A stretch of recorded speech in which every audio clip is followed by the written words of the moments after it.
All right, welcome to Trauma-Informed Practices for Consensual Group Magic with considerations for organizers or just the tips.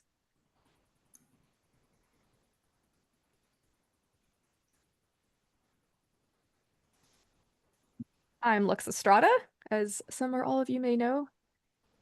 I'm a chaos magician. A lot of my work is informed by grimoire traditions. I do a lot of art as magic, a lot of embodied practices, glamour magic, art as magic. I've been experimenting a lot with sound magic and things like that. Taken vows to the goddess of magic, Hecate, very into that stuff. And I am the founder and lead organizer for the time being of the Green Mushroom Hypho Sigil Project and Void House, which is our newest experiment in creating a consent-forward space or spaces for magical work, both in person and online. Part of that experiment is what we are doing today. Also the host of the Lux Occult podcast, and I am a co-host of Ad Hoc History and Smuts Up.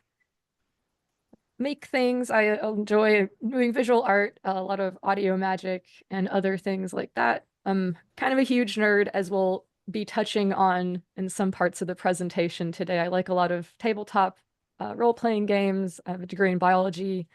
I love science, and I love looking at consent as it pertains to magic and the idea of alchemy, this sort of concept that consent can be something which has this way of radically transforming a situation from one thing to another thing. So that's me. And my co-presenter, who has been kind enough to actually suggest this to me when I first started talking about Void House and putting it out there that this was something that we were getting into, Dave reached out to me and asked if I would like to do a trauma-informed practices workshop, and that this was something that, he'd be able to help out with. And because trauma-informed practices do have so much to do with consent, there's a sort of interesting interlacing that we're going to see happening with these different concepts. So thank you so much, Dave, for putting this, bug in my ear and for making this possible today. I'll let you speak about yourself. Oh, thanks for letting me be a part of it. It's been really, I think it'll be really informational for folks if they don't have any background with it. But my background is in the early 2000s, I started working with trauma-informed care in mental health and was trained in trauma-informed crisis management. And so I spent about 15 years doing that and I'm no longer certified and I no longer keep up with my yearly trainings and stuff. So this isn't official stuff, but I thought maybe I could help out. And I also practice ceremonial magic and work a lot on my own trauma issues with magic and stuff like that. So sounds like I'm in the right place to be.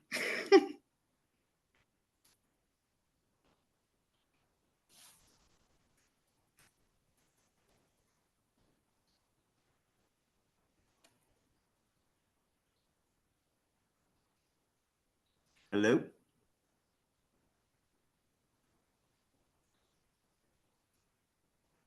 Hello?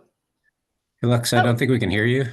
Oh, Yeah. sorry about that. Thanks so much, Dave. I appreciate that.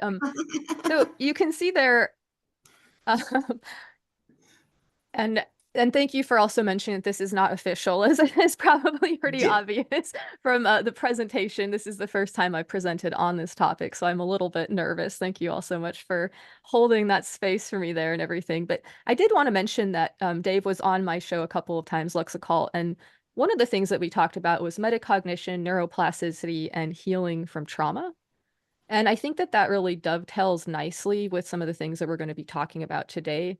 The idea that through metacognition, we can understand this idea that there is neuroplasticity, that our minds can change, and that it is possible to heal from these things. Yeah. So we already talked a little bit about Green Mushroom Project and Void House, but as we all know, Green Mushroom Project's 4 objectives are to create a network of green or Venus aspected magic for practitioners to draw upon for creative healing and restorative works, to build and strengthen community and empower the individuals within it, to strengthen our position against hate groups and other bullshit through solidarity, encourage individuals to use powerful tech to become more agentic. And through this work emerged Void House, which is sort of like, okay, well, how are we going to do these things that show up in the Green Mushroom Project Statement of Resistance? How do we maintain sovereignty of self and love of self and do the radical acts of kindness and all of the rest of it? And I think that kind of looking at consent and consent practices are really, for me, where the rubber sometimes like really hits the road with a lot of that stuff. So I'm really excited to be getting more into that and to sort of present the things that a lot of folks in some other areas of life are talking about in my, in my world, but that haven't maybe made it to a lot of occult circles yet is part of that project. So I'm really excited about it. So some of our sources for this presentation, I looked at the UK government's ideas of trauma-informed practices for some definitions about like what is that to get our heads around it. A lot of this comes from some training that I had from the Consent Academy, from their Leadership and Consent series. We also looked at the ACES Trauma-Informed Care, Mind.org, provides some definitions. And I also used the Blades in the Dark tabletop role-playing game by John Harper. This is a reskin of a Powered by the Apocalypse system to look at some game mechanics about stress and trauma and how these things work in this game world, because I think that he's done a really beautiful job of kind of looking at how this works and abstracting it in a way that makes it less stressful, at least for me, to talk about. So I think it will be a helpful and maybe fun abstraction for us. So the scope of this workshop is to provide you all with basic information and tools regarding trauma-informed practices, the tips.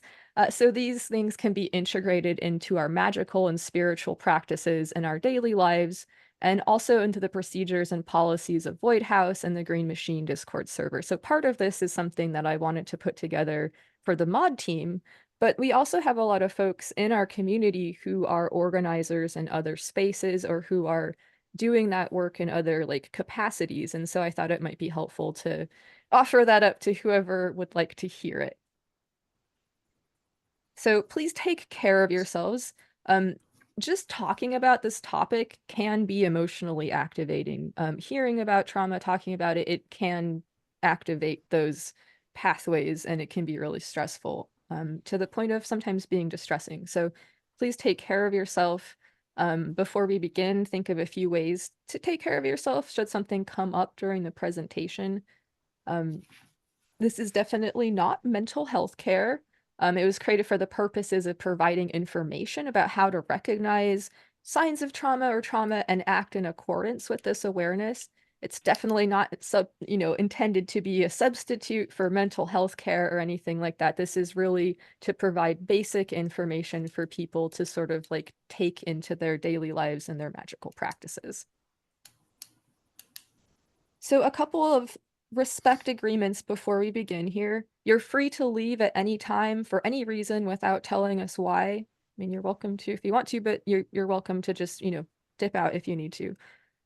Put self-care first, take bio breaks, stretch, get water, whatever you need to do. Keep that in mind that, your meat suit is important and comes first. We're here to learn from each other, not to come to an agreement about what the quote truth is during our discussions. It's okay to make mistakes, ask honest questions for clarification, or to change your mind about something. That's actually an important component of learning sometimes. Please challenge yourself to make space in the conversations that we might have if you find it easy to speak in groups, or if you're outgoing, or to take up space in the conversations that we might have if you tend to speak less than other people in groups, or you tend to be a little bit more on the shy side. Insight that I love that I got from the Consent Academy, who I just want to know I do not speak for, although there is some of their material in this that I took from their website because I think it's a great resource. I'm not speaking for them. They did not put this together or anything like that. I just think that their work is really awesome. But the idea that respect can literally mean to look again, respect. So if something that comes up like makes you feel uncomfortable, take a pause to look at it again from another perspective before moving into that reaction you might have. Please avoid being intentionally divisive, dominating, or railroading the conversation, making yourself the focus of the conversation in a way which gives others less space to talk, or generally being rude or inconsiderate. Do not use language which is derogatory to any race, ethnicity, sex, gender, or other identity during your discussions, please. And if people are not able to uphold these agreements, they will be asked to leave. Before we proceed, is everybody okay with these agreements, or is there anything that people would like to discuss or add?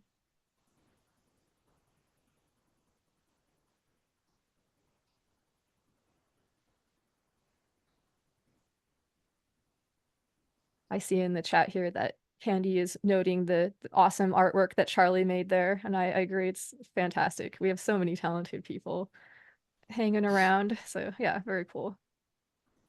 Okay, I'm seeing some assent to the respect agreements. Fuck yeah. So John Harper's brilliant reskin of Powered by the Apocalypse mechanics called Blades in the Dark has this very interesting game mechanic where player characters have a special reserve called stress. When something happens in the game or when they push themselves to do more, their little stress indicator gets maxed out. And this can lead to a trauma condition. So basically, you can push yourself, you can take, more daring actions to make your effects have a greater effect in the story that you are all telling together in this game. But it does have consequences for your character. So when the character pushes their last stress box, like basically when their little stress clock is maxed out, they will take a trauma condition. So one of these conditions will basically take you out of action for that particular part of the game. And these trauma conditions are actually permanent. Your character acquires a new personality quirk indicated by the condition and can earn experience points by using that to cause trouble in the game. This makes it very narratively interesting. Powered by the Apocalypse is a very story-forward system. So here are some examples of the trauma conditions that the characters can take. They can become cold or haunted or obsessed or paranoid or reckless or soft or unstable or vicious. And I think it's interesting that we'll see when we look at some of the trauma responses later that we might be able to like use more clinical and less maybe like judgmental language to talk about what some of these character conditions might actually be. So like the characters in the Blaze in the Dark systems, like trauma changes us. Like having these experiences does cause changes to us. There might not be a way back from that, but there are several ways forward from it. And there's many healing modalities that exist out there. Does anybody have any questions or anything so far?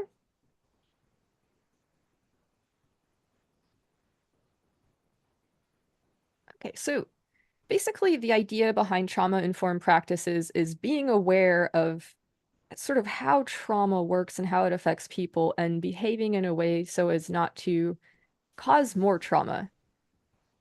The idea that consent, capacity, and trauma are all interrelated is something that we're going to touch on a lot today. Trauma, for instance, can impact our own capacity. Sometimes when we're facing trauma responses or are really stressed out, it might affect our capacity to recognize the power that we hold in a situation or something like that. And we might, for that reason, be at an increased risk to unintentionally cause harm or something along those lines. So because this is going to be touching on consent, I wanted to just go ahead and quickly run through the model of consent that we're working with. This is the Consent Academy's 4-part model. And again, I would recommend that people go check out Consent Academy's free Foundations of Consent class, which is held monthly online. They've also put together a really rad presentation for Green Mushroom Project and Void House about consensual group magic. And yeah, they're a rad organization. So anyway, I took this from their website. So the idea that capacity is one of these kind of pillars of consent. Capacity is about how you're able to both give and receive consent. How much ability do you have to describe exactly how you feel and make decisions that are right for you? And how much ability do you have to listen to the feelings and decisions of others? Slow down, pause, and check in with yourself and others on how you really feel emotionally, physically, and mentally. If someone's capacity is lowered in some way, there's more risk of a consent violation. So try to find out if there's anything you can do to help boost each other's capacity if you're in a group situation. The mnemonic HALTS has been helpful to check in on some important aspects of capacity. This stands for hungry, angry, lonely, tired, sad, /sick, /stressed out. These are all things that can affect our capacity. Recognize that alcohol and other substances can lower your capacity a lot, if not entirely. If somebody is unconscious, unable to remember what's happening, or otherwise incapacitated, then the risk of consent violation is essentially guaranteed for most activities. So you're basically sure to be violating their consent, but especially intense ones like driving or sex. After under the gun, so Zoom doesn't crash again. People who are incapacitated need help to prevent harm occurring, so try to give the care they need even as a bystander. So that's the idea of capacity there. So information is the second one here. Information is very key. Informed consent. I'm hearing somebody in the background there. Oh, I'm gonna put you on mute here. Okay, cool, thank you. Okay, so information is very important to this conversation as well. So informed consent is about knowing and understanding exactly what you're being asked to consent to. Is everybody answering questions honestly? Is everybody sharing and being open with the information they have? Does everybody understand what the words being used actually mean? This can be a huge thing when it comes to like esoteric occult things because it can be very difficult to describe the types of things that come up. So yeah, that idea of language is such a key thing. Going through the who, what, where, when, why, and how is a good way to gather information. Pay special attention to the what, why, and how. For example, what does hanging out mean? What exactly is, quote, a date? What does, quote, having sex mean? Why do you want to do this activity and why with this person? What are the risks involved and how are you going to address them? The more you share and check for understanding, the less risk there will be of consent violation.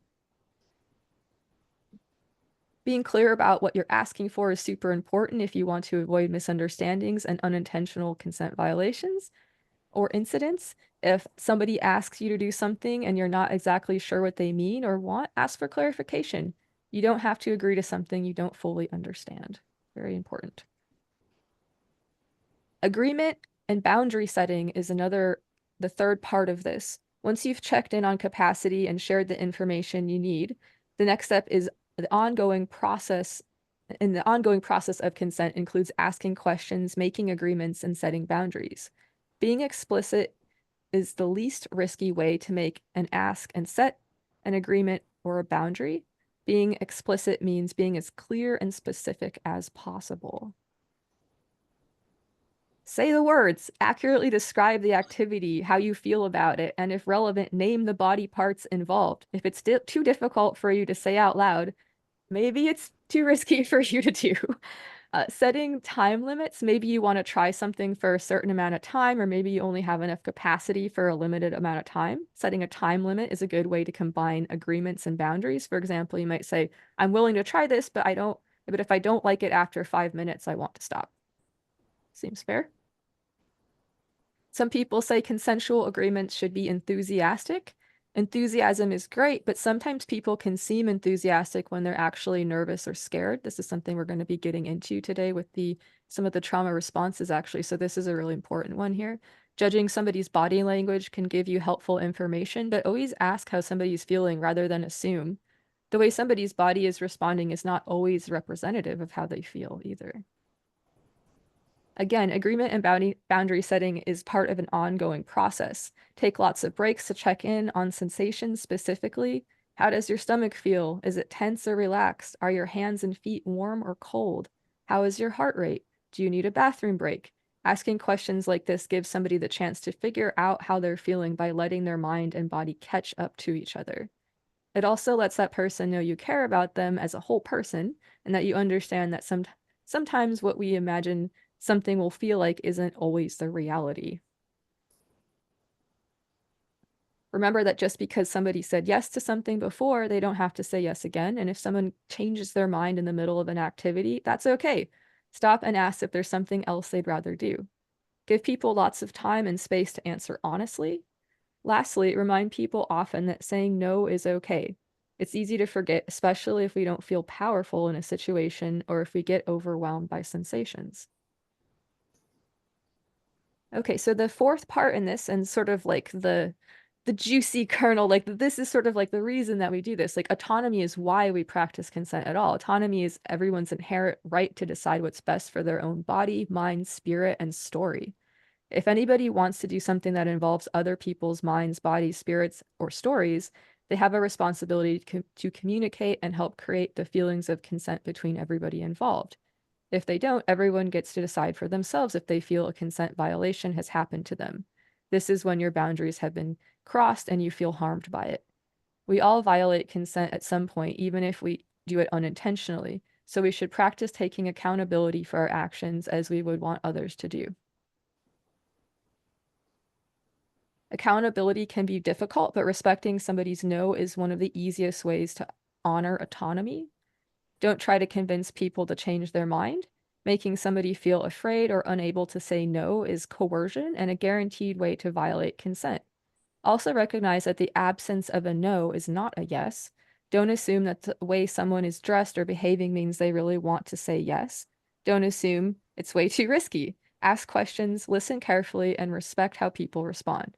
Despite how complicated things can get, practicing consent can also be this simple. Okay, so thank you so much to Consent Academy for that breakdown of what a consent practice can look like. Does anybody have any comments or questions about that little consent breakdown? I know that was like a lot of information that I packed into those 16 slides or whatever it was, and that's a whole, workshop that you can go take with Consent Academy to get into like the nuances of some of that stuff. So trauma can make it harder to be aware of the power you might have in a situation. As it says, hurt people hurt people. I think it's a very good, we briefly touched on metacognition.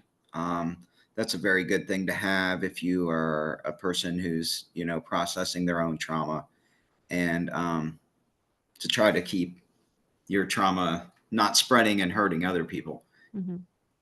and possibly traumatizing them as well. Mm-hmm. So trauma-informed practice understands that trauma can affect individuals, groups, and communities. Yeah, it depends on the setting. I think about trauma probably like related to a lot of these school shootings and well, just these public shootings and things. But and communities, there is if you are into stress management after this, you can look into, because each state is different, what is called critical incident stress management, and that deals with groups and communities when there's an emergency. Um, they're often tied to first responders, but they come in to help with mental health and calming individuals. And the first thing is to hand someone some nice cold water. But that is a nice thing that you can do for your community, depending on how these things are set up. So look into critical incident stress management. I'm It remembering from, just real quick, I'm remembering from our conversation that wasn't it something about the vagus nerve that the cold water was really, that was a really important part of it? Yeah, the vagus nerve, and another part of that is that stress hormones are water soluble. Hmm. So flush your water. It's a really good thing to get into that habit if you feel yourself getting mental stress. Is chug some water. Awesome. Um, so approach is grounded in the understanding that trauma exposure can impact an individual neurologically, biologically, psychologically, and developmentally. trauma's so relative. That's if we get one thing out of that today, it should be subjectivity and relativity on all steps. But so we can talk about that. Recognizing the signs, symptoms, and widespread impact of trauma. Increasing practitioners' awareness of how trauma can negatively impact an individual and community and their ability to feel safe or develop trusting relationships. And trusting relationships are very central in working on your trauma. It's a very central in developing out of a trauma mindset. Sorry. Mm-hmm. Yeah, absolutely. And it's all developing these trusting relationships is a huge part of, the idea of consensual group magic and stuff too. So I think that this, is super relevant. Sure. Yeah. So the aim is to improve accessibility and quality, and recognizing to look beyond an individual's presenting behaviors and to ask, what do they need? That's kind of putting on your clinician glasses, rather than getting sucked into the behavior, is observing the behavior and see what it can tell you about what's going on. Because often people aren't even really good if they're upset at identifying what they're necessarily upset about. Sure. So a big thing is to prevent re-traumatization. And, the better you know someone is, the better that you can do that. Right. So, sorry, I don't know what happened there. I don't either.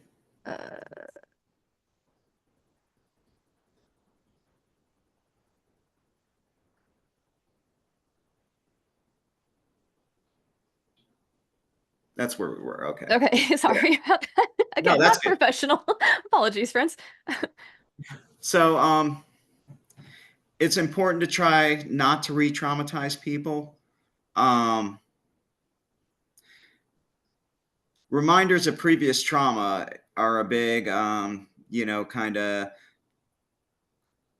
sensory and, things that imprint on us and things like that can be potentially traumatic to even be brought up. So tread lightly if you're talking about potentially traumatic things. You never know what someone has been through or is currently going through. So our purpose is not to treat the trauma-related difficulties. That is where we get into the mental health. And I highly recommend some therapy if you are dealing with a lot of trauma-related issues. It can have a very pervasive effect on you that you may not be aware of. So instead, we're seeking to address the barriers that people affected by trauma can experience. Rather than treat, we're just trying to, awareness is a very big thing. So why adopt these practices? Well, to prevent, to recognize, or cope with secondary trauma. That is not trauma directly to you, but secondary trauma that you see happen to someone else or even that you hear about. So we want to avoid any secondary trauma. So yeah, we want to both protect ourselves by, not, helping ourselves from not becoming secondarily traumatized, and also protect others by not, causing additional trauma where it, unintentionally. Yeah, and it's good to recognize your own triggers so that you're not as, because we all have our areas. It's great to develop resiliency, but like when I worked in the field, if there were certain family dynamics, I said I would not be comfortable working with this family because it's going to traumatize me, and I'm going to not be as good of a clinician. You know what I mean? So the better you can know your own stuff is great. Yeah, and again, getting back to those ideas of consent, like setting that boundary is so important. Yeah, fuck yeah. Yeah.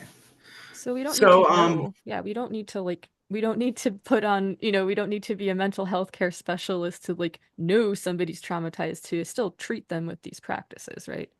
Correct. Yeah. It's really a lot of active listening, and we'll get into not asking leading questions later and things like that. Mhm. But again, as I already mentioned, you never know what someone is in the midst of, because everyone carries their trauma differently. And as I already said, and we'll say again, it's very relative and subjective. Mhm. So the primary principles of trauma-informed care and trauma-informed practice in healthcare is safety. You really need to provide a safe environment. That can look in a lot of ways. I think of people with medical related trauma. They often may need accommodations, like you'll see now if you go into MRIs now, a lot of times they have like nice serene scenes and they'll give you music and stuff. And that helps people stay safe. So feeling of safety, often a trauma response isn't appropriate. And that's the big thing, because, we do have appropriate responses to actual threats. And then in trauma related processing, sometimes we will perceive a threat that isn't there due to an association. So people need to know they are safe and that they can ask for what they need to feel safe. Reasonable freedom from threat or harm. That always depends on where you're at, I guess. And preventing re-traumatization, as I think we've already hit on, is very important. Putting policies, practices, and safeguarding arrangements in place. That was a big part of what I used to do. We used to develop trauma-informed care treatment models and things like that. So, and the more you know a person, the better that you can get a description of what their potential triggers are. Trustworthiness. This is very important. You want transparency.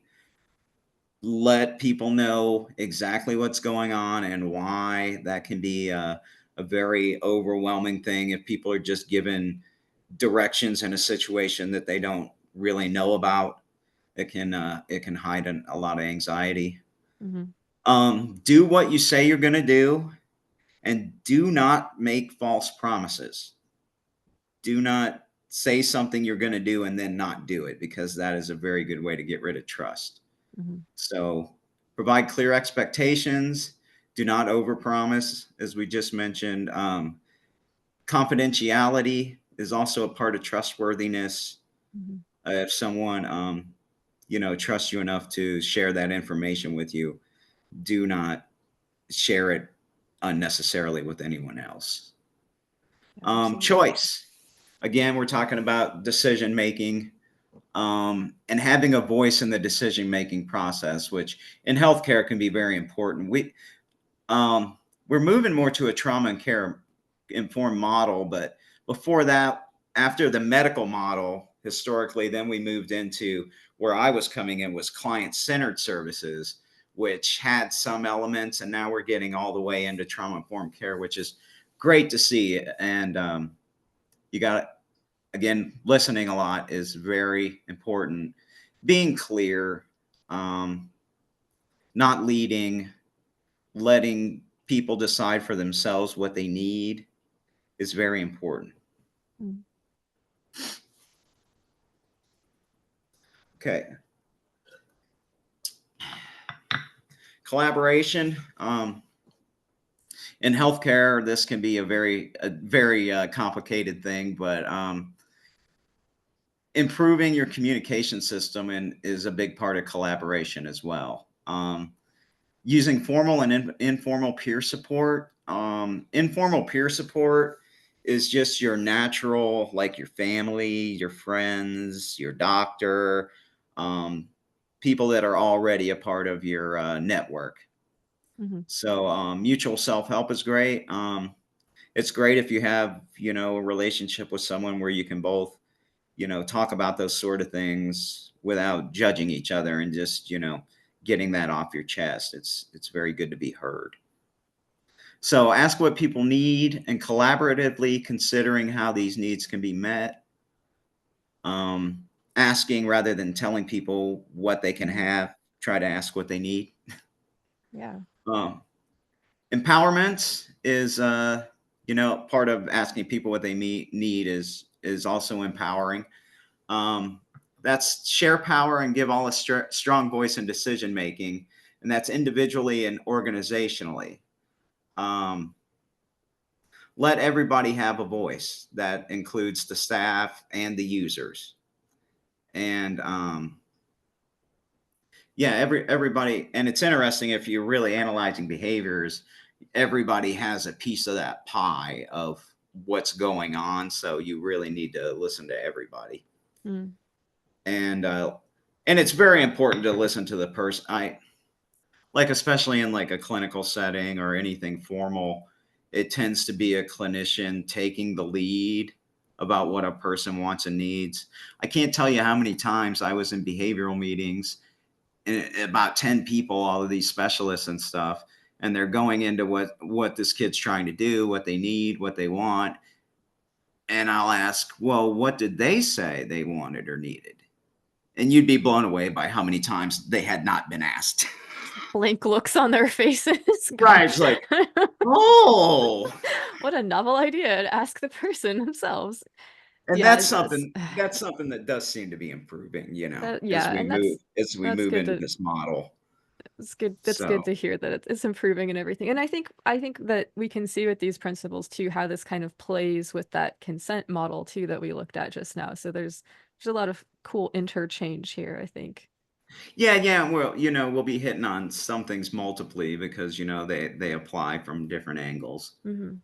So supporting people to make their decisions instead of giving them decisions.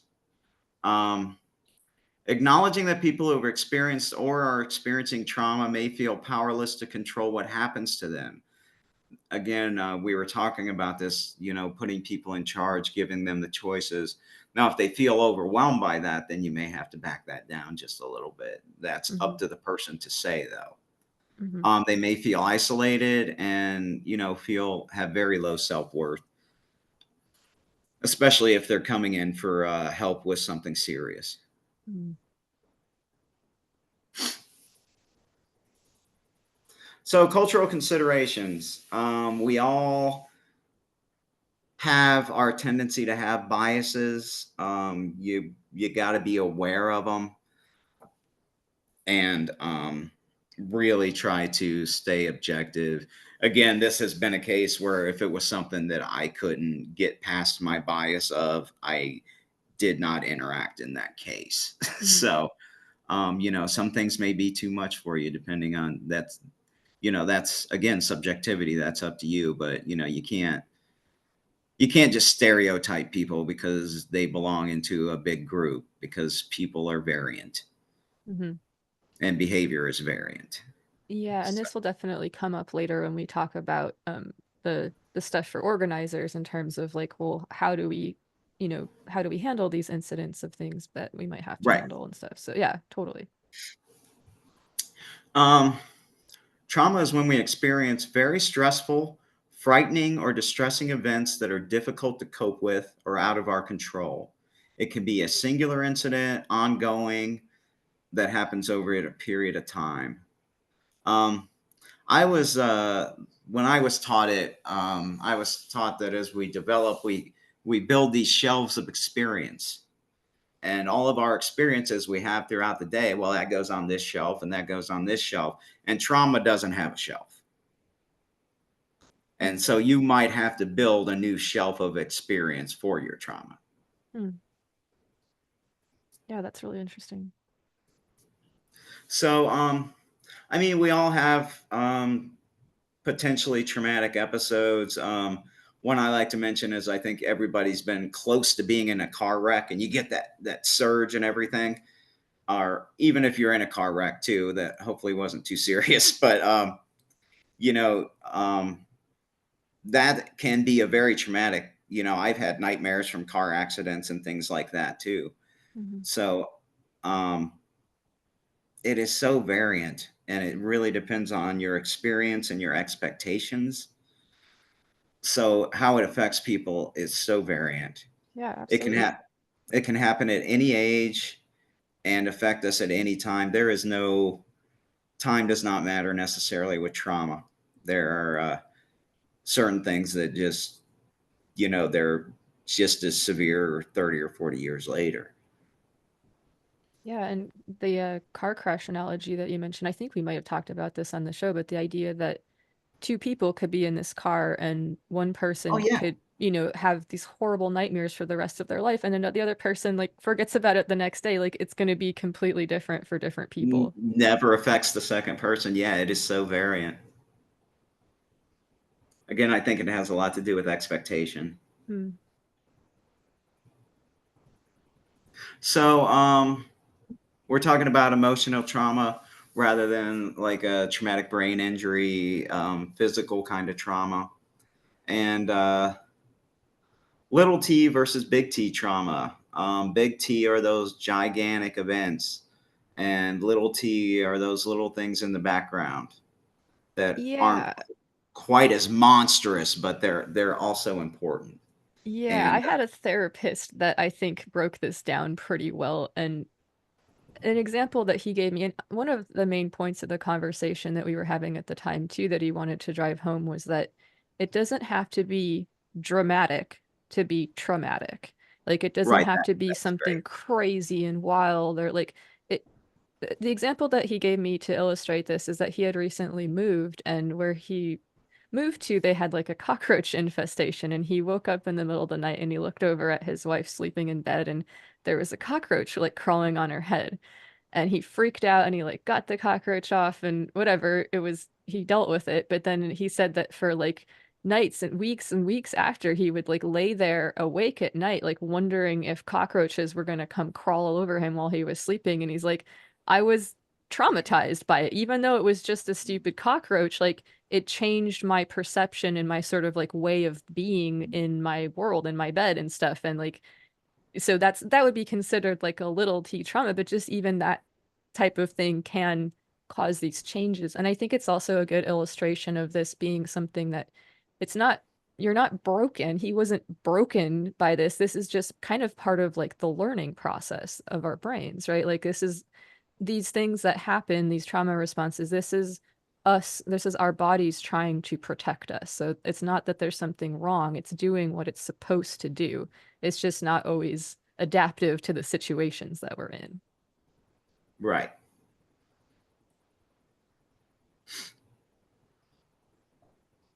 So small T trauma can occur over time. It can be we call that cumulative sometimes. Um, Being poor, being hungry, having bad nutrition. There, your connection between your physical and your health state and your emotional states are very important. Mm-hmm. Not establishing what did we say? Maslow's needs, basically. Mm-hmm. Do you want to review those? Oh yeah, I mean, well, and I'm not sure how well accepted this kind of model still is or not, but if we Right, right, imagine right. like a pyramid, we have things on the It's bottom. useful for this. It's useful for this, but I'm not sure how, as I said, accepted it still is. But like things like safe safety, shelter, water, food, clothing, like these are sort of like basic needs, the basic needs of the body. Once these are fulfilled, we can fulfill our social needs for like love, and we're social creatures. That's pretty like low to the base of that pyramid too. And once we get that taken care of, we can go to these higher things like, oh, now I can artistically express myself. And at the very top, we have these like peak experiences where we're talking to Hecate or whatever it is. Like, for me, those are the peak experience, an example of that. So these base things, though, like that, it can be hard to get to that thing where I'm talking to Hecate if I'm like worried about where my next meal is coming from, right? And the idea that just being poor in a lot of countries can just be traumatic just because of And the stressful. stress, Yeah. Yeah. So it's very hard to have low stress if you don't have your basic needs met, we'll say. Hmm. So trauma responses can be very mild, maybe not even noticeable to other people, to acute, which are, the huge responses, often loud or explosive or very noticeable, very intense. And they're not a process thing. They're an instinctive thing that is your amygdala in your brain being pressed and responding. And we'll talk about how those different responses are and how they work. So mild trauma response, that's often the kind of stuff that, you go, oh, wow, that really stressed me out. And then maybe you take a few deep breaths and you're good again. That's a mild, Yeah. This is my response. therapist lying in bed at night thinking about cockroaches. Right? Right. Yeah. It's manageable.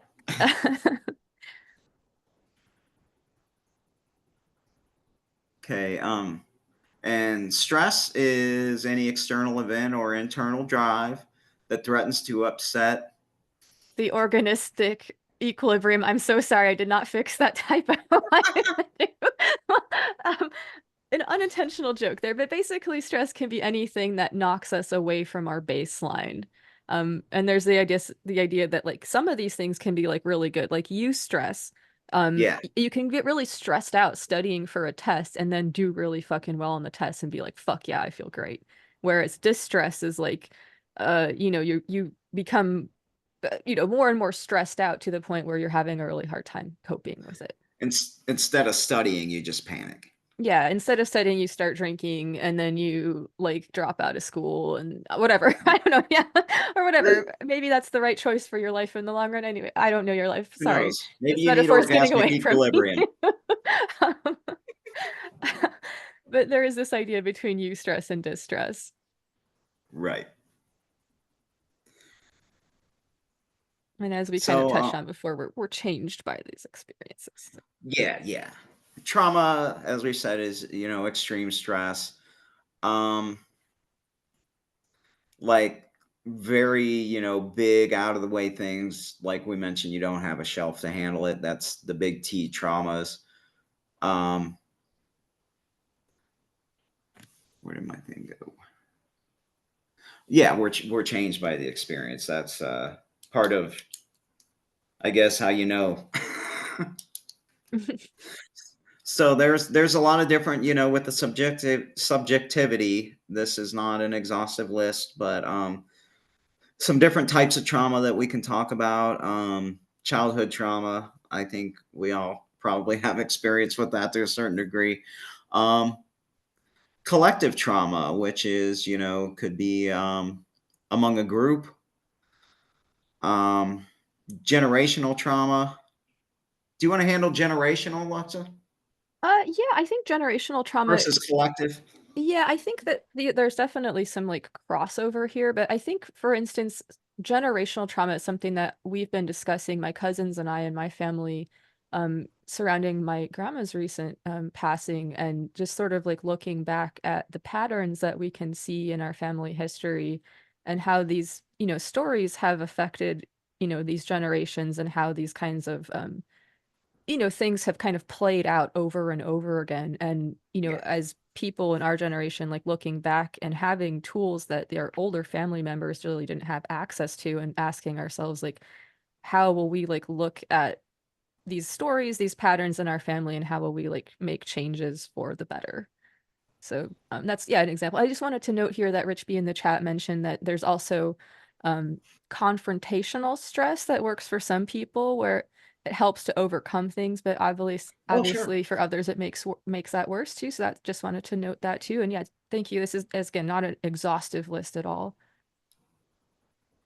So, well, racial trauma, you can look at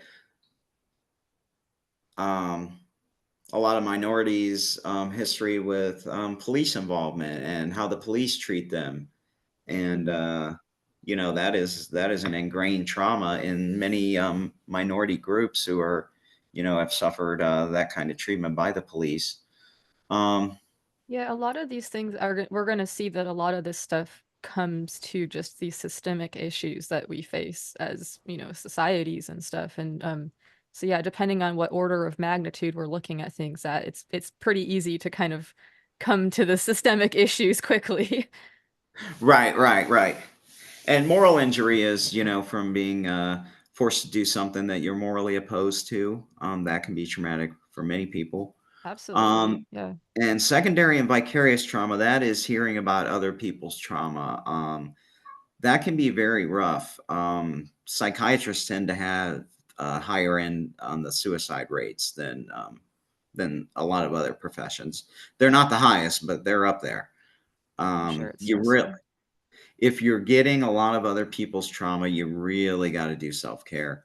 You really got to Mhm. work on your resilience and stuff. I know Yeah. other people who can, some people can just sort it away completely, but Yeah, and we'll definitely talk about that more in the considerations for organizers, because that's a huge theme in yeah, that part of the presentation. Yes. So right, okay. speaking of which, let's take a little break to do some self-care. Let's take a quick 5-minute pause here. I'm going to check the chat here. Alrighty. Minority groups who then join the oppressor means it can be very confusing. Queer and BIPOC people in police and armed forces, for example. Yeah, there's a lot of interesting and complicated, nuanced conversations and relations and relationships between all of those different structures. And yeah, it can get very complicated, as you mentioned there, Rich. Thank you. All right, so I'm going to pause our recording here, and we can take a little break here. Be back at, let's see, 9 after the hour. Recording and presentation. All right.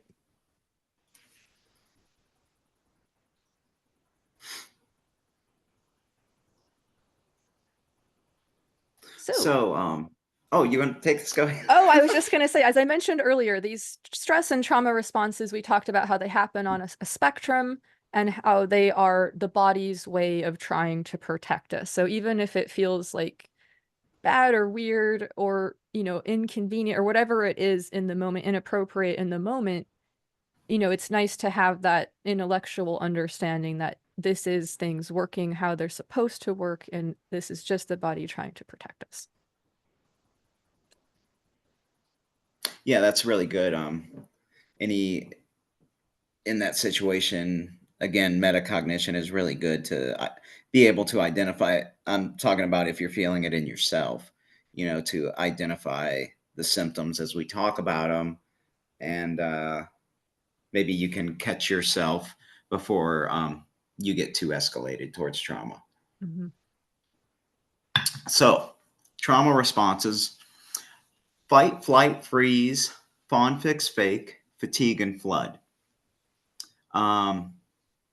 Many, I would say most, from my experience, people have combinations of these different type of trauma responses.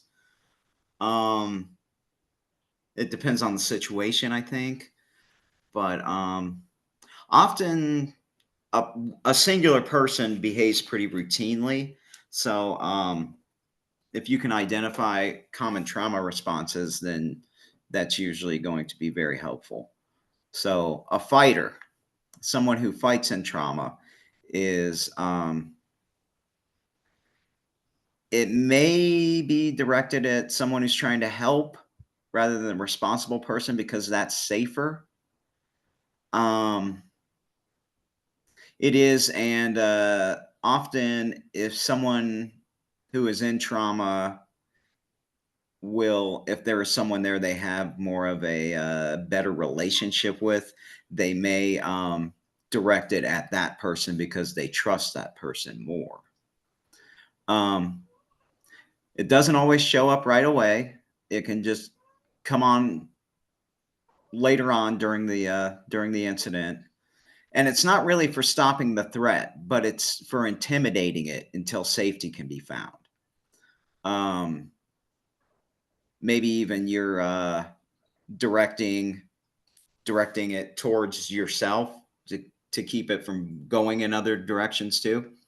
But it's not necessarily violent, and it's not felt by violent people. It's not as much of an anger response. It is just a reactionary response that You'll see a lot of muscle tension often, and these are going to be, none of these will be exhaustive, and we're going to see certain symptoms in multiple categories. So muscle tension's a big one. Making fists, puffing up, that direct gaze, that I was trying to think. Jack Nicholson in The Shining gaze would be a really good direct gaze. The bitch stare, the bitch Yeah. glare. Yeah. I've had it directed at me many times. Yeah, it's very similar to that. I can do a pretty good Hyperventilating. one myself, but yeah. Yeah. Hyperventilating, just that repetitive breathing. The body is trying to cool itself down. And the baring of teeth is one that can happen. Let's see. Oh, there's the clenched fist we missed. Irritation and frustration.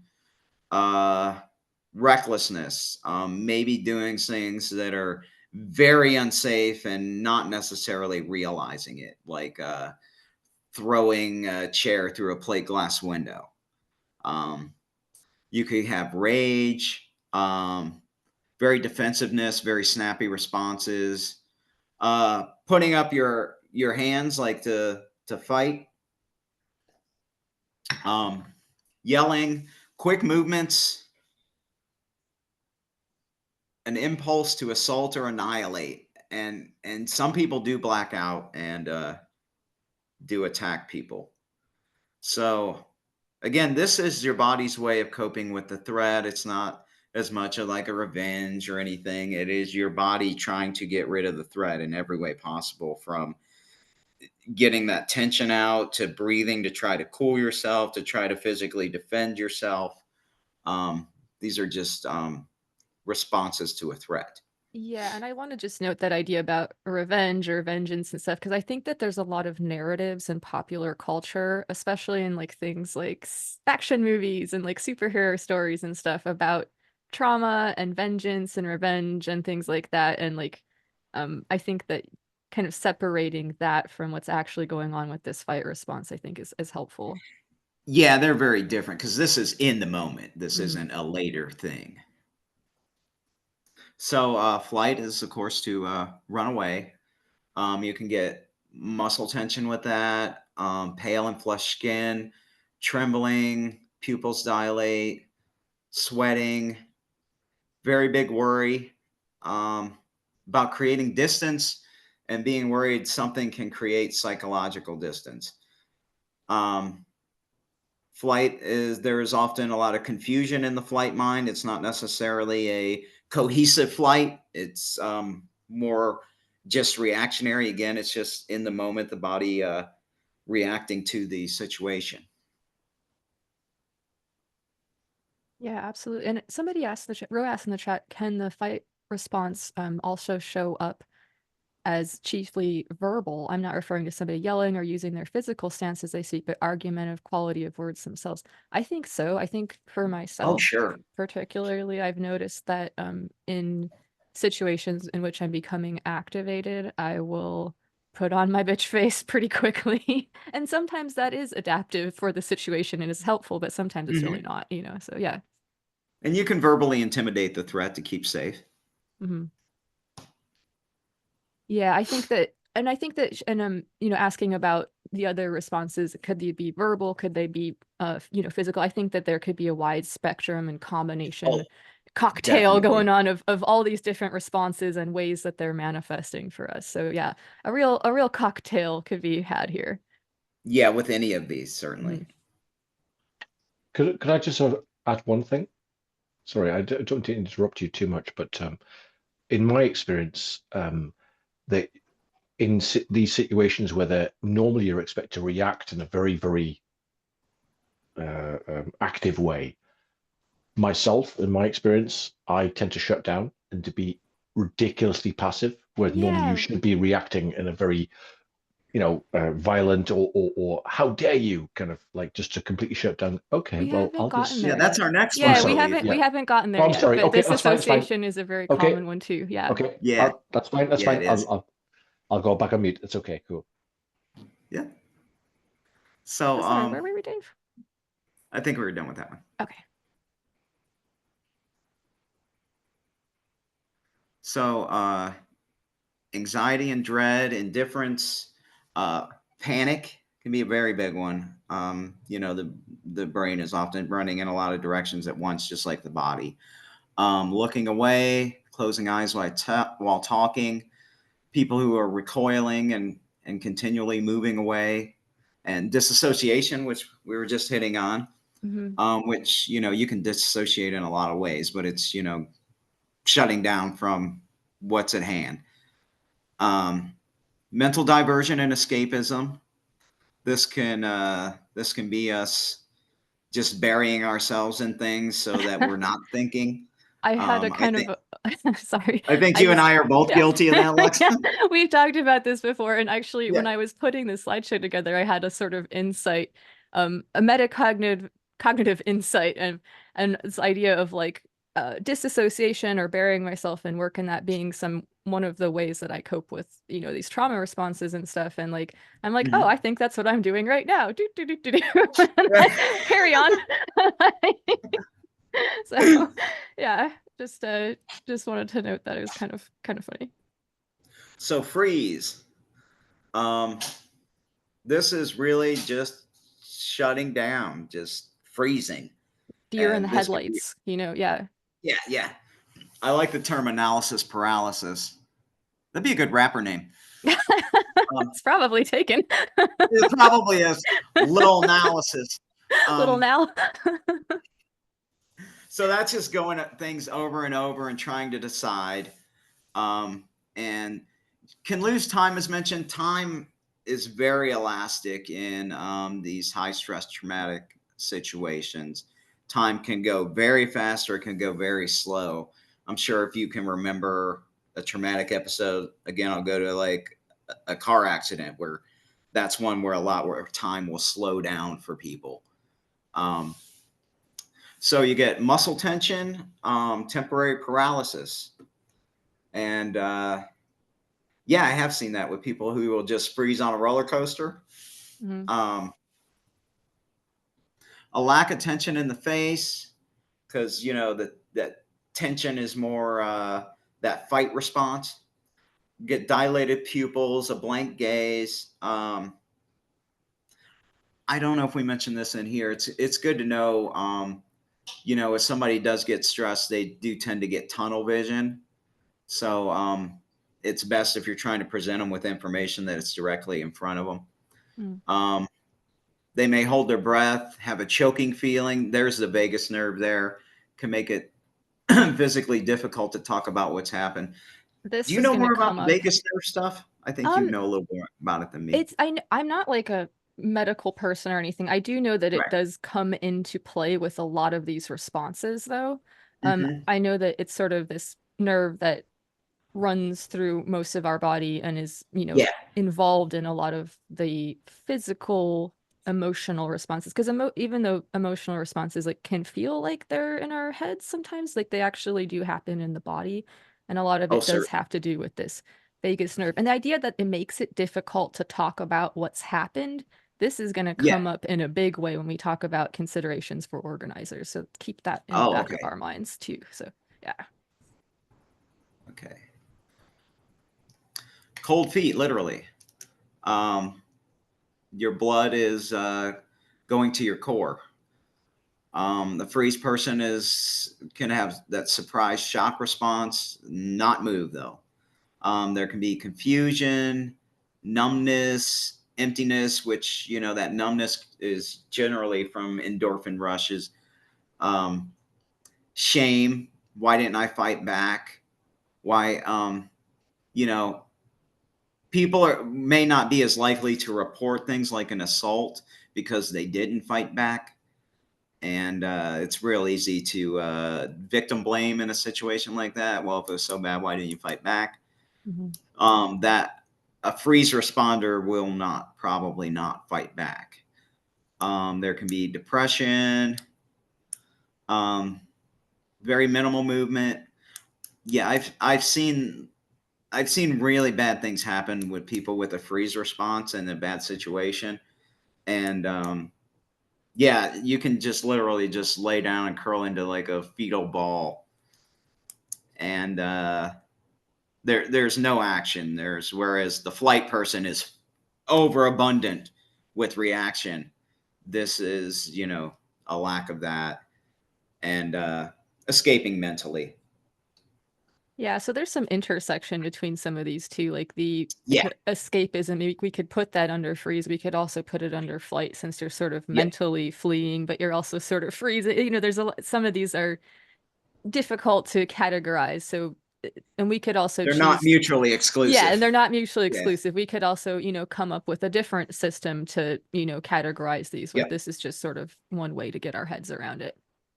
Exactly. I'll let you take the fawn fix fake. Okay, thank you. So this is something that I think is going to be really important for us to consider for consensual group magic, because it has to do with social situations. So and I think that a really good touchstone for me is, I don't know if people have ever had the experience of like having a really tyrannical boss, where you felt like you really had to like do your best to like always make this person happy, or you might like lose your job, and there was a lot of maybe like toxicity or stuff surrounding that in the workplace. So in social situations where you feel like you have less power and you can sort of have to comply to survive, even if it means like self-deprecating, it can be really hard to recognize this in other people too. So like, in this workplace environment, it might, from an outside perspective, look like, this boss's secretary is like, oh, I'm so happy to have my job. Yay, I love it. Everything's great. Yay.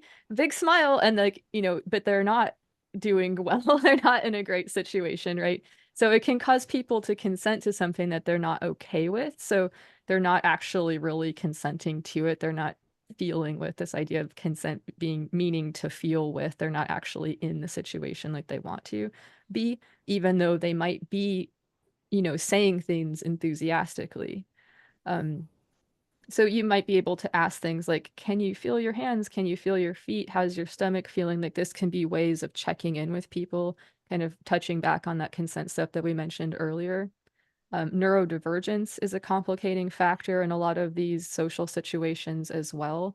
So there's this idea of embodied consent versus enthusiastic consent, which I encountered at Consent Academy, which I really like too, because enthusiastic consent comes up a lot as a touchstone for people maybe in like the kink communities or other places. But I think with this fawn fix fake response, that enthusiasm gets a little bit shaky there. So the idea of that embodied consent, like where they're actually feeling it, like is for me like a little bit more of a place that makes more sense to hang one's hat.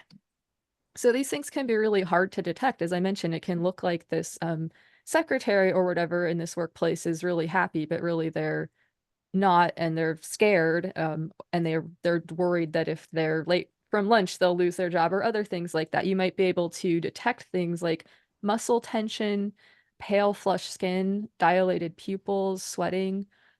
This person's smile might not like reach their eyes. There might not be those little crinkles by the eyes. The cheek might not be lifting up. If people are really good actors, though, they might have trained themselves to, hide these things also.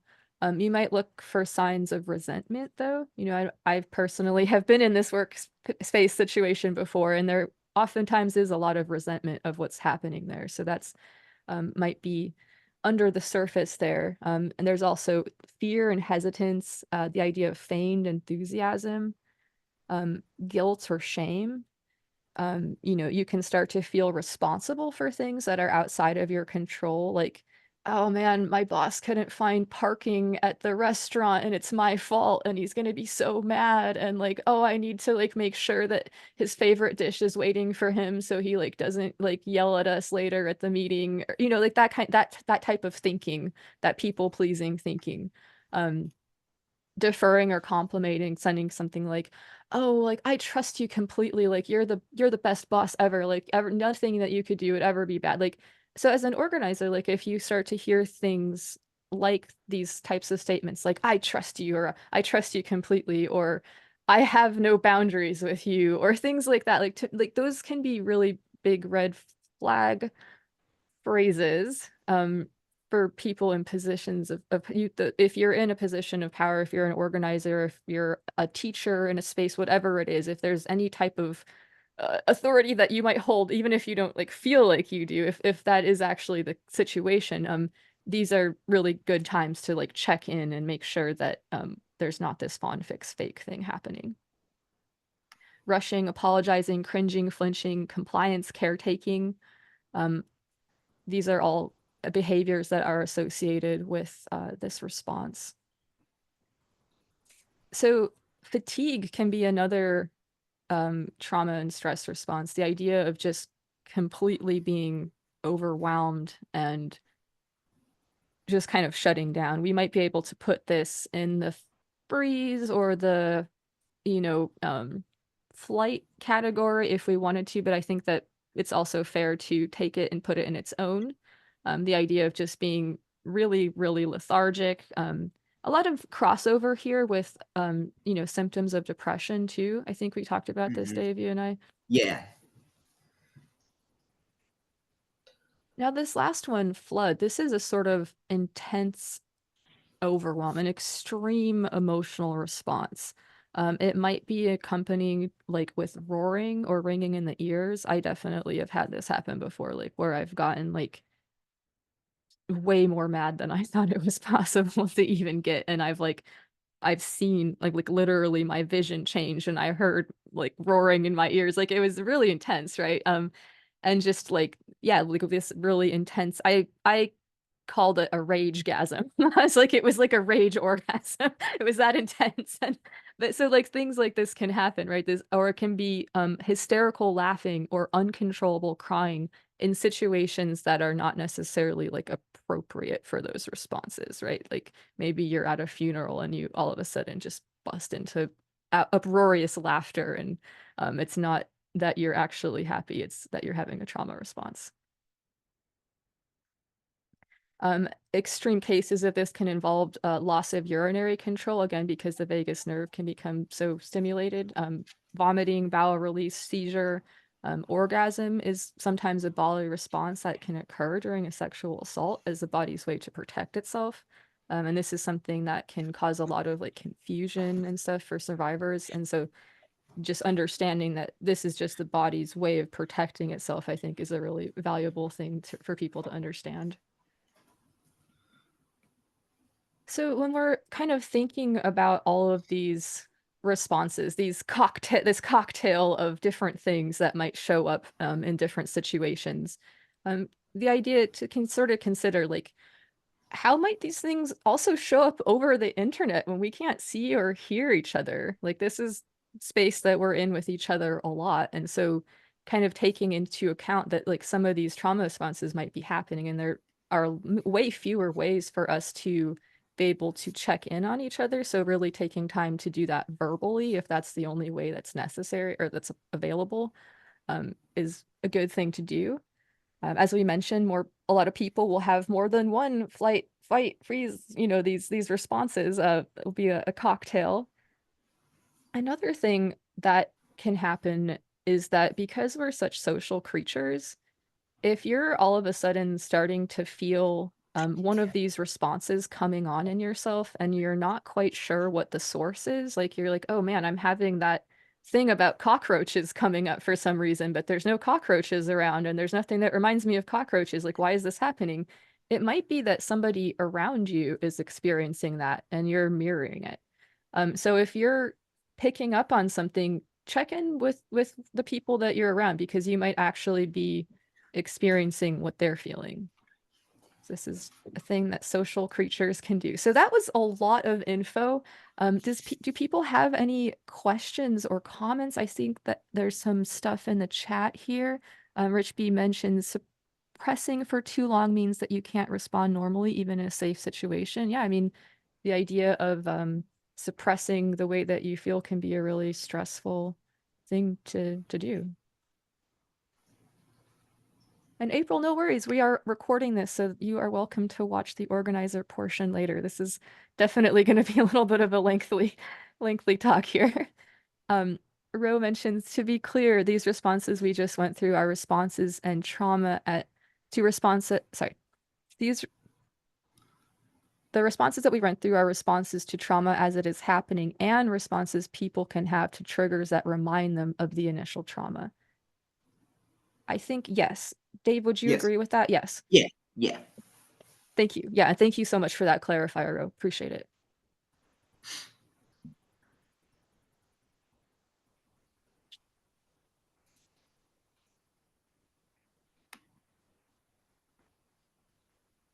All right. It's break time. Unless anybody has more questions or comments. Don't want to cut anybody short.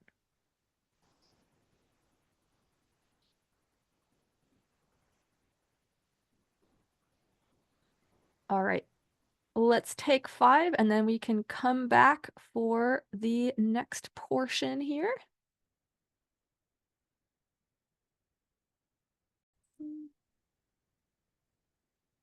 All right, welcome back from break, everybody. Dave, are you ready to roll again? I should ask. I am. All right, fantastic. Let's do it. Okay, so secondary trauma and stress. We touched on this a little bit, and this is one of the reasons that we have so many breaks in today's trauma-informed practices workshop, is because we wanted our workshop to be trauma-informed as trauma-informed as possible. And Oh. you know, giving people those opportunities seemed like a good part of that. So emotional duress can result when we hear about the firsthand traumatic experiences of another person. Dave mentioned psychiatrists and stuff like that.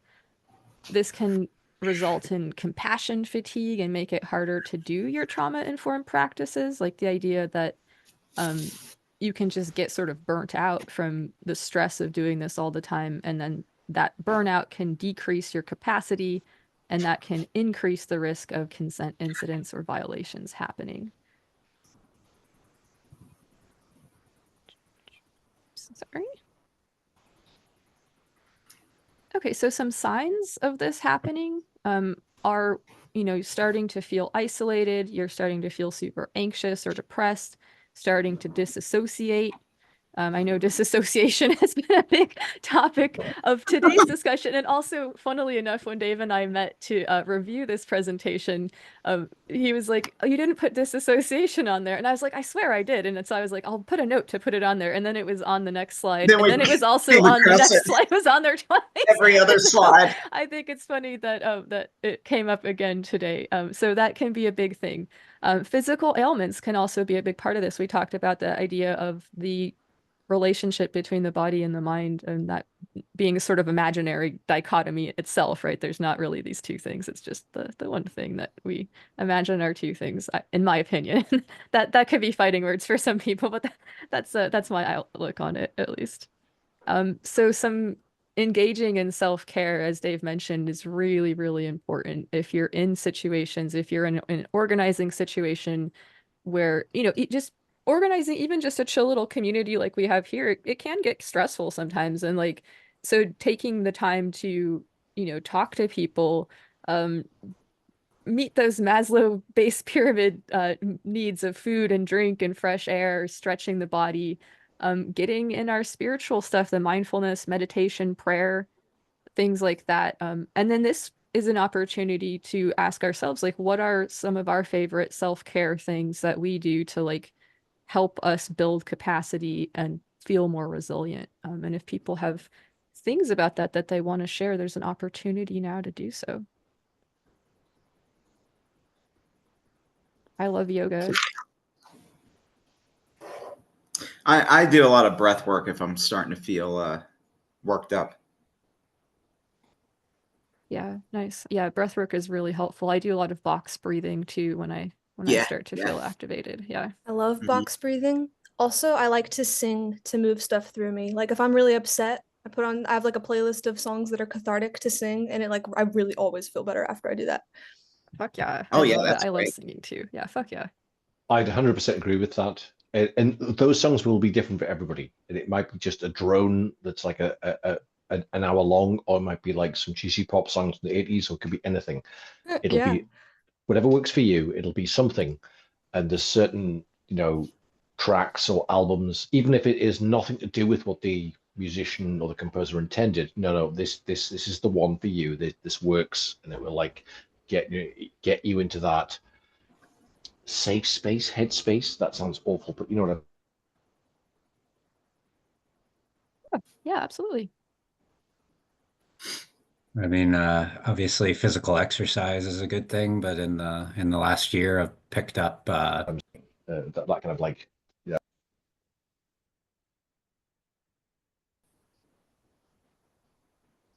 Sorry, what was that, Torn? oh, sorry, I don't know. I thought my mic might have not been working. Can you hear me okay? Yeah, I can hear you. Oh, okay, cool. Yeah, no, I was just saying, obviously, physical exercise is a good one, but recently over the past year, I've taken up playing sports with people, and if you got a good group, then it can be really great to have that connection with others mixed with physical exercise. I've a lot of endorphins released, and just you feel really good afterwards, whether you win or lose. It's kind of a good thing, that I've been doing for a while now, and want to keep it up. Yeah, you found a really cool sports league that, because sometimes these, at least to me, like that's, not always approachable depending on who Yeah, you are and stuff. And like, yeah, when it's toxic and it's super competitive and aggressive and things like that, then it's not fun. But if you find the right group, then it can be really, really great. Yeah. I just want to really quickly mention a UK-based podcast called Comfort Blanket that was interviewing various people in the media sphere, like what is the thing you retreat to when you like want something comforting? And they were like, no judgment, no matter whether it's an old sitcom or like a movie, and all kinds of things. And one thing that was really interesting was this woman who was a romance writer. She said, oh well, the one I go back to is Terminator. Really? And she said, yeah, I know it's like all violent, all that kind of stuff. But she said, I focus on the romance between like, the guys come back in time, and the woman, and that to me. She was like, oh yes, this is I ignore all the violence and all the explosions. I focus on the romance between like the two characters. And she was like, that is, I go back to that every time I feel a bit unhappy. I go back to that movie, and I have so many ideas for another romance novel, and like this is the one for me. Like, really? all right, Okay. yeah, so I love that. So Yeah. self-care can look a lot of Uh, different ways, including like yeah. Terminator. Yeah, and there was other people talk about like an old like 80s sitcom. It's like, yes, I know it's problematic, but you know what? I go back to that. I remember being a kid watching with my parents, and I have a lovely fuzzy feeling whenever I watch it, and that kind of Yeah, stuff. so And yeah, absolutely. So yeah, focusing on self-care here, does other people have any ideas about things that they do?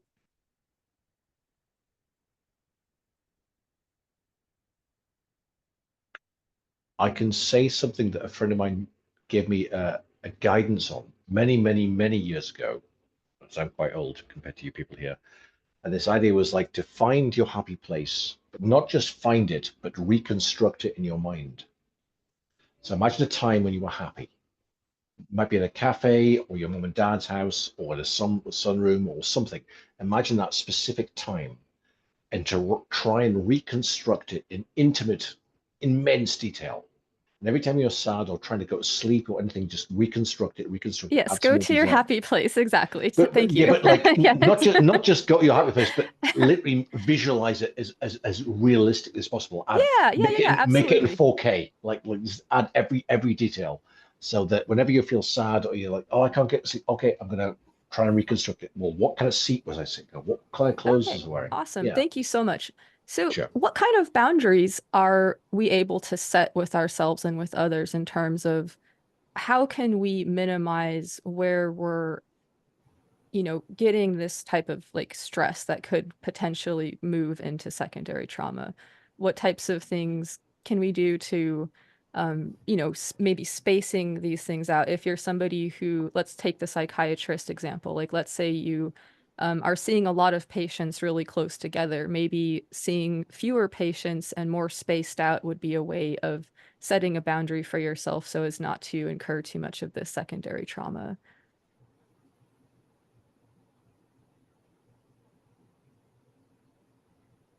A really helpful tool for setting boundaries is this seasons acronym. So this is a good way of like setting a boundary with somebody in a kind way. all saying, you know, in a supportive, kind way, because you can be supportive of somebody and also protect your own boundaries, as we'll talk about a little bit. So summarize what's going on, just non-judgmentally, just the facts. So instead of like telling the person like, your fucking shitty attitude is bumming me out, or like, because that's very judgmental, right? Like say, talking about this is bumming me out right now, right? Or whatever it is, like making it so that it's not having those judgmental adjectives in the equation, and then expressing the impact. Like I said, it's bumming me out. Asking, can we talk about this another time? You know, asking for what you need. I really want to, you know, I really want to discuss this with you. It's important to me, you know, offering your support, saying like, I do want to, you know, have this thing happen, but just not right now. Staying on topic, not like talking about other things, negotiating, saying, you know, if next week doesn't work for you, we could do it the week after instead. And all the while staying gentle and calm, using gentle tone and language, while, you know, staying on topic and being non-judgmental. So this might sound like, I really appreciate that this is important to you, but I don't have enough energy right now to do a good job of listening.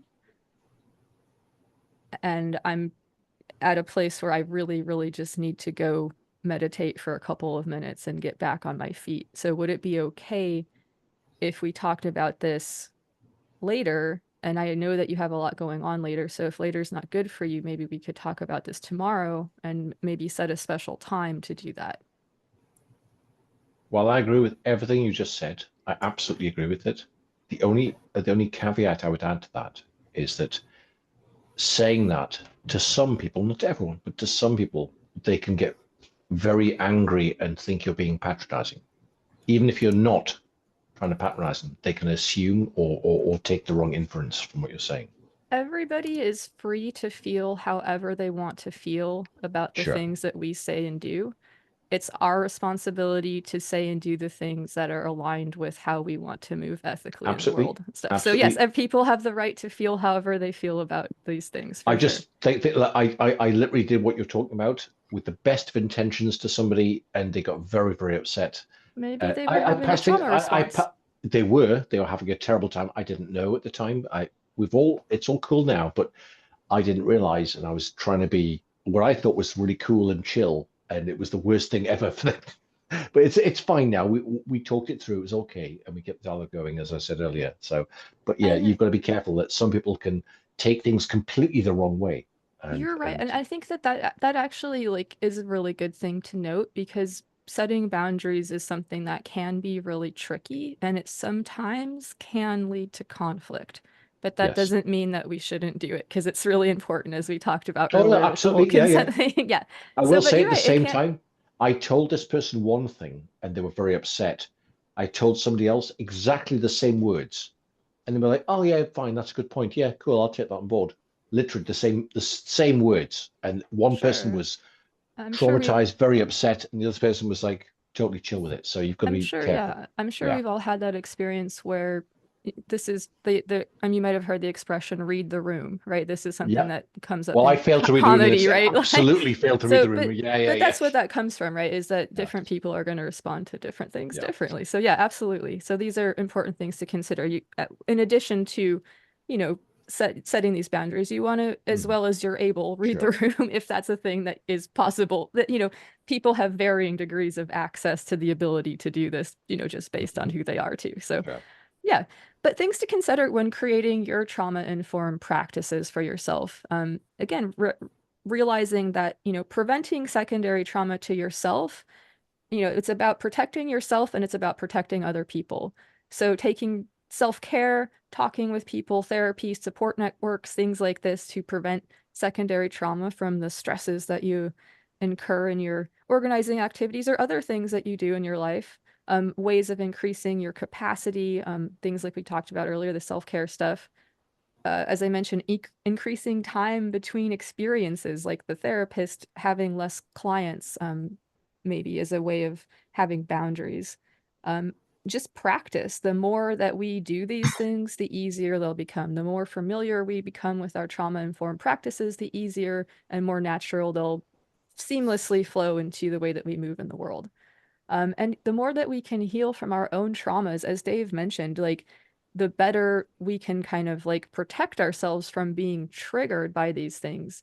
Because, you know, these stress responses, these trauma responses are stressful, right? And so having a lot of trauma in your past, unfortunately, can put you in a position where you're at a higher risk to become more traumatized, right? Because of how this kind of feedback thing works.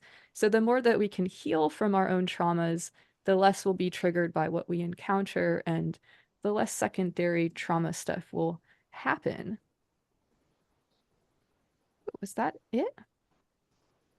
I think so.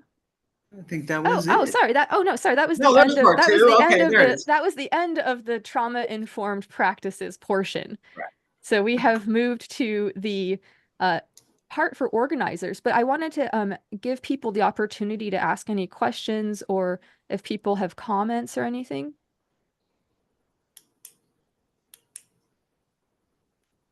Oh, and Richby mentions that one thing that they found very cathartic was emailing a therapist from their teens to tell them that they were doing better. So that's cool. This is Dave Ordry here.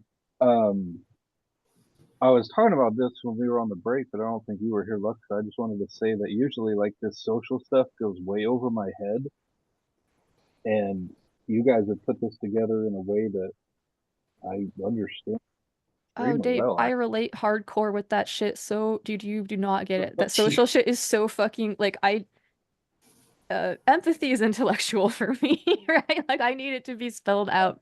It's not that I don't care, it's that I don't understand until you tell me, right? Like, Yeah, absolutely. fuck yeah. Well, yeah, I'm glad that you're finding this helpful. Fuck yeah, thank you for coming. And thank you so much, Dave, for helping me put this together. Oh, sure. I'm glad we got the opportunity to do it. Okay, so And this. Oh, sorry.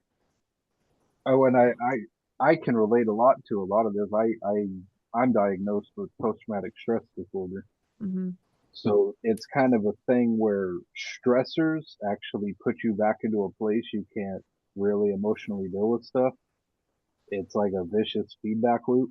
Mm-hmm. And yeah, secondary stressors can definitely trigger those things. Yeah. Oh, for sure. Yeah. Yeah. I deal with similar issues myself. Yeah, me too. Me too. So yeah, for people that have, you know, a lot of trauma, have experienced a lot of trauma, like in some ways, you know, like we're playing on hard mode and we have to like give ourselves credit and space for that, and you know, just act accordingly and everything. I just try I to think with keep the shit state real of the chill. world, the state of the world today, we can assume that everybody's carrying around some trauma. Absolutely. Yeah, after COVID, I think everybody just Right. like, I think Now that really fucked people there's up. worldwide trauma. Yeah. Yeah, absolutely. That'll be great in our collective consciousness, I'm sure. Okay, so this is part 2. This is a lot shorter than that first part. That first part provides all the context that we need to put into action policies, and this is also about how not to treat people like the cops do, which is an alternative title that I thought of when Dave commented when we were running through this, and he's like, oh, this all sounds like a lot of the shit that the cops do. And I'm like, yes, we don't want to be the cops. So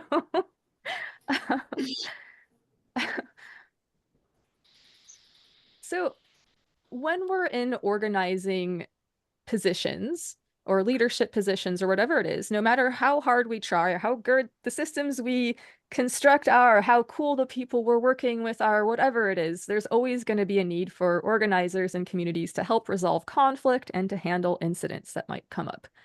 So what are some practices that can make this process more trauma-informed is the question we're asking with this portion.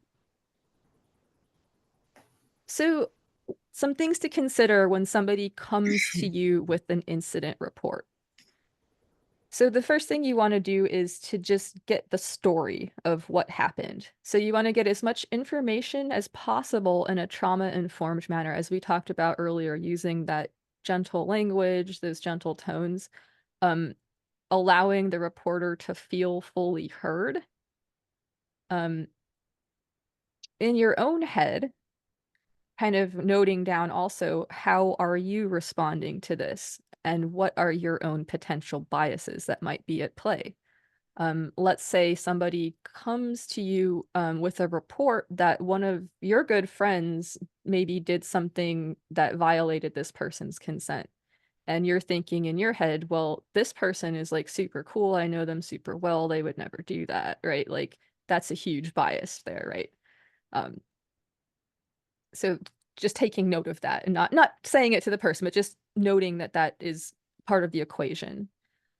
So after we have the story, the next thing that can happen is process. Like, something happened and we heard about it. What are we going to do about it, right? The person that reports might not need process yet. They might just want to be heard or need to be heard. And as an organizer or leader, you're going to know that they're ready for process when something like, what are you going to fucking do about this is asked. So it might not, you might not necessarily want to say something like, I'm going to blah, blah, blah, or I'm going to blah, blah, blah, but just to hear what that person has to say and just give them the space, as much space as they need to get that story out. And returning to that idea earlier about how these trauma responses can make it incredibly difficult to talk about what's happened. So it's going to be difficult for this person most likely to like construct a linear story for you because of what's going on in their brain and body and stuff. So the person who has been harmed in this situation, the person that's coming to you with this report, has a lowered capacity. Again, because of those trauma and stress responses that we talked about. So this decision-making process should not be placed on this person. They are not the person that should have to do the work of figuring out what's going to be done to fix what happened to them. They should be supported. Here, sorry. Just real quick, let me finish. Sure, They of should be course. supported so that they can do their part of it. So because their responsibility in this scenario is to heal.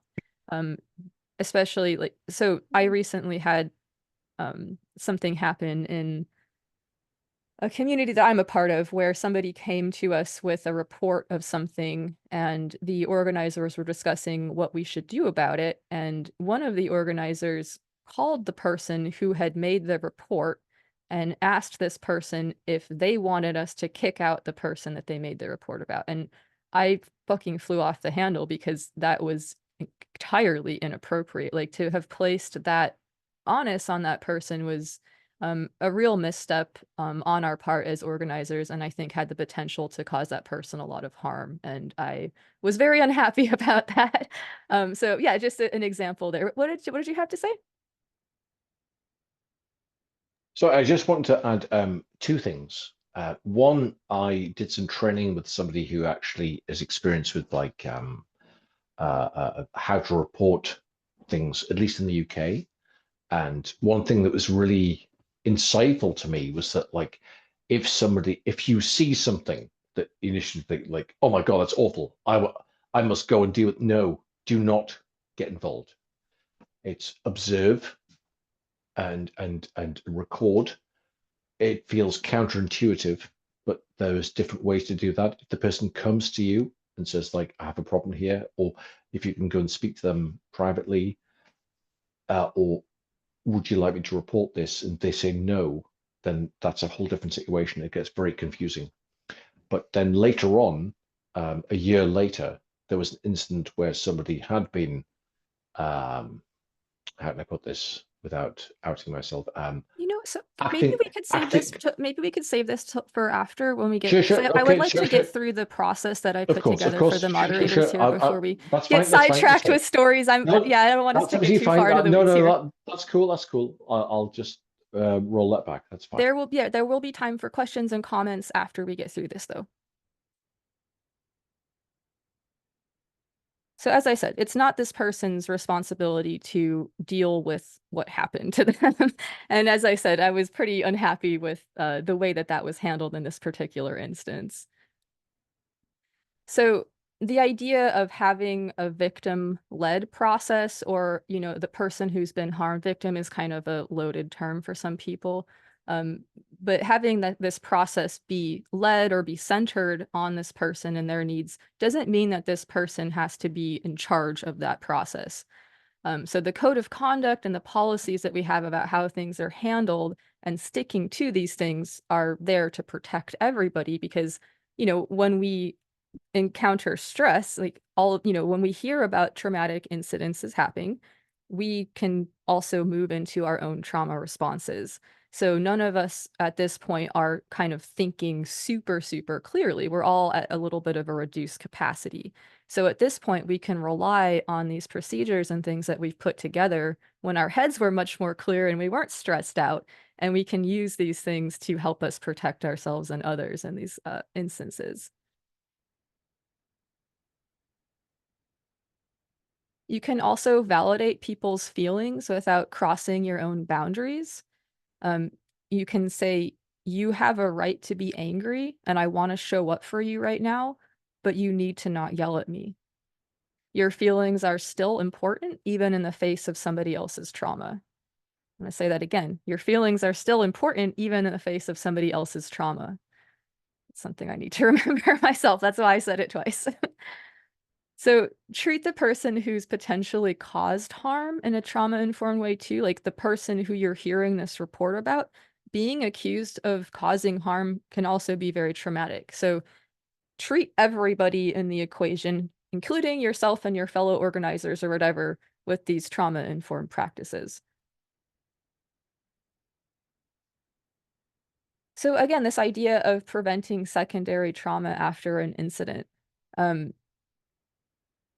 This mostly focuses on preventing secondary trauma to the person who is reporting to you, but there's also some stuff in here about preventing secondary trauma to yourself. So again, checking your biases regarding gender, etc., before acting. So check in with yourself about your biases. Like, there's all kinds of stories that we hear in culture about gender and sex and other things like that, and how these things equate to behavior, and they don't, or rarely actually play out in reality the way they're depicted in the media or other places like that. Um, let the reporter of the incident be in as much control of the reporting circumstances as possible. Allow them to pick the time and the location and the mode of reporting the incident if it's possible, if you have like the capacity to do this within your community, right? If they say like, I really want to meet on Zoom on a Tuesday night, if it's possible, meet them on Zoom on a Tuesday night. Let them have that control of the situation. If you're in like a meet space, like you're in real life with somebody and somebody comes up to you and says like, something horrible just happened, I need to tell you something, or whatever it is, take that person to a safe place outside of where this thing just happened is a good thing to do. Again, if you're in meet space, staying close by, so that they know that you're not gonna like wander off anywhere, but also avoiding physical contact. This is going to vary with culture. I think more than an arm's length. Dave, could you comment on this? I know that you had some comments about this particular one.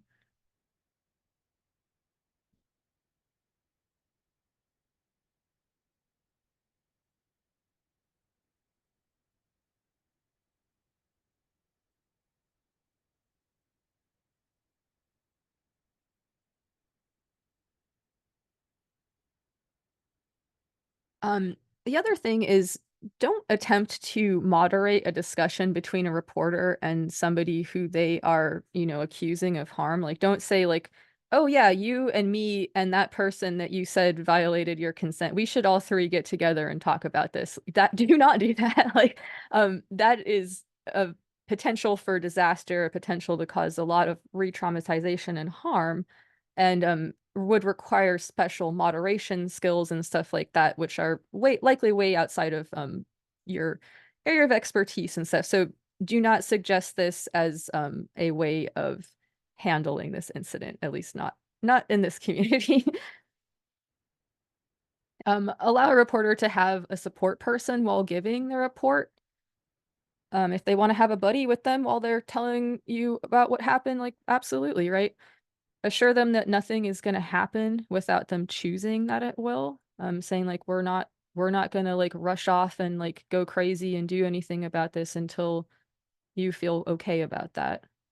You can validate people's, feelings and thoughts without agreeing to things. You can say like things like, I hear that you're worried about this happening again, instead of saying like, this isn't going to happen again, or I promise I won't let this happen again, or I'll do everything, like you can say, I hear that you're worried without making promises or claims about actions that will happen while you're hearing a report. Because most likely the person that's hearing the report isn't necessarily going to be the person that decides what's going to happen. We might want to have that be a team or a group effort, right? So some ways to avoid victim blaming in these situations. So avoid asking what the person could have done to prevent being victimized. Avoid focusing on the perpetrator in other situations. I mentioned this idea like with your friend, like, oh, they seem super cool, they couldn't have done that. Avoid questioning the validity of the reporter's feelings. Saying like, I don't know why you feel upset about that. That's nothing, like, don't do that. Avoid excessive repeated questioning of specific details. Well, you said you had 3 drinks, right? You said you had 3, so it's 3 drinks, right? And also avoid questioning along the lines of, what were you wearing? Don't ask that. In general, avoid asking too many questions and listen more than you speak. Avoiding why questions, asking open-ended questions like, what happened next? Can you tell me about?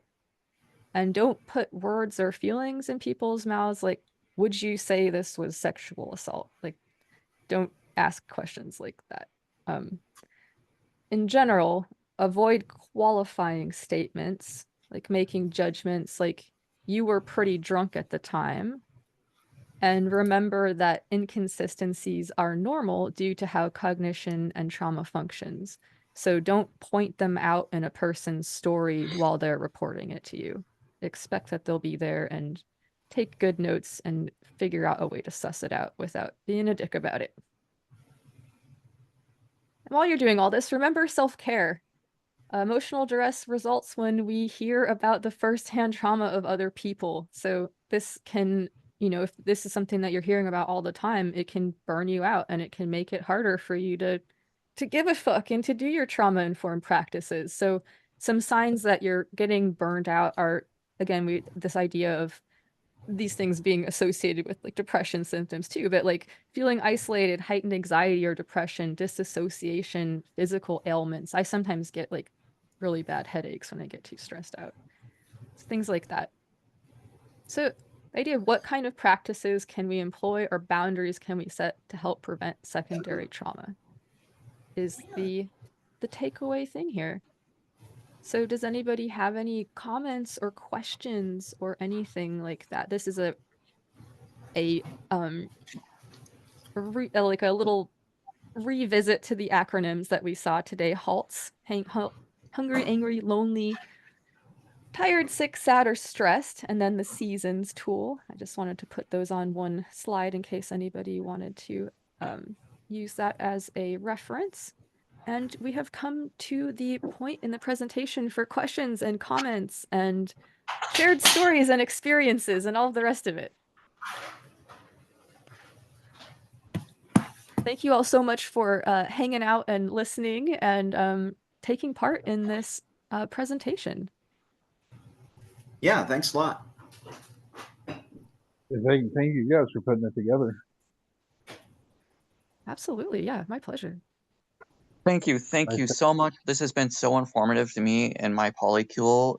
We have been having group dynamic talks through the course of this because we are all neurodivergent and that's how we have to engage with it. And it has been so beautiful in helping us to engage and better inform our intimate relationship and our practices going forward and helping our communities. Thank you so Yay. much. That makes me so fucking happy to hear. Thank you Yeah, so that's much great. for being here and for saying. I appreciate that. Yeah, much love. Much love. And much love. Yeah, thank y'all so much. That was awesome. I love how it doesn't seem like it's just, I mean, they are best practices for like avoiding more harm and re-traumatization, but also they're just plain like empowering and engaging things, like ways to go about things. Like, so I appreciate that. Fuck yeah. Yeah, I think so too. I think this stuff is really empowering. Like, and yeah, the idea of consent and all of the rest of it, and that being such a powerful magical tool. Yeah, it hits home for me with things like this. So yeah, fuck yeah.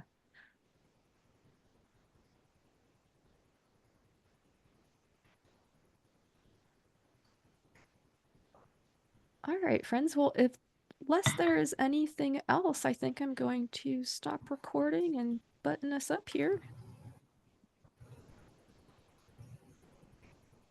Alexa, I'm typing a message to you. If you'd rather do it through chat, that would be great. Outside of the recording. Oh yeah, sure. Yeah, that's cool. I will stop the recording and yes. Okay. I mean, if we're out of recording, perfectly. I wanted to talk to you.